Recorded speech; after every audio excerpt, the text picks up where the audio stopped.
কলকাতার আবহাওয়া কেমন থাকতে চলেছে চলুন এক নজরে দেখে নেওয়া যাক ওয়েদার আপডেট। আজ মূলত মেঘলা আকাশ, দিনভর মেঘলা আকাশ থাকার সম্ভাবনা রয়েছে, তবে মঙ্গলবার থেকে আংশিক মেঘলা আকাশের সঙ্গে সঙ্গে বজায় থাকবে আর্দ্রতাজনিত অস্বস্তিও, কারণ বাতাসে জলীয় বাষ্পের পরিমাণ অনেকটাই বেশি থাকবে, তাই ভ্যাপসা গরমে হাঁসফাঁস করবেন সাধারণ মানুষ। তবে আজ সারাদিন ধরেই বিক্ষিপ্তভাবে কলকাতা এবং তার আশপাশে বিভিন্ন অংশে বৃষ্টির সম্ভাবনা রয়েছে, তবে বজ্রবিদ্যুৎ সহ বিক্ষিপ্তভাবে হালকা থেকে মাঝারি বৃষ্টির সম্ভাবনা রয়েছে।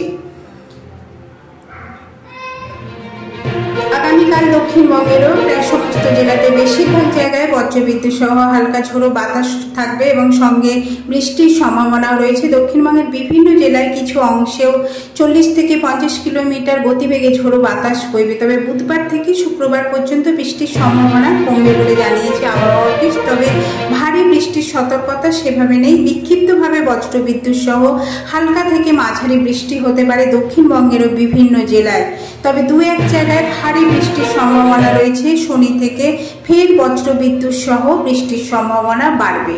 আগামী কয়েকদিন দক্ষিণবঙ্গের বিভিন্ন জেলার আবহাওয়া কেমন থাকবে চলুন এক নজর দেখে নেওয়া যাক। বিক্ষিপ্তভাবে ভারী বৃষ্টির সম্ভাবনা রয়েছে দক্ষিণবঙ্গের 3 জেলাতে। ভারী বৃষ্টির সতর্কতা রয়েছে পুরুলিয়া, ঝাড়গ্রাম এবং দক্ষিণবঙ্গ 24 পরগনাতেও।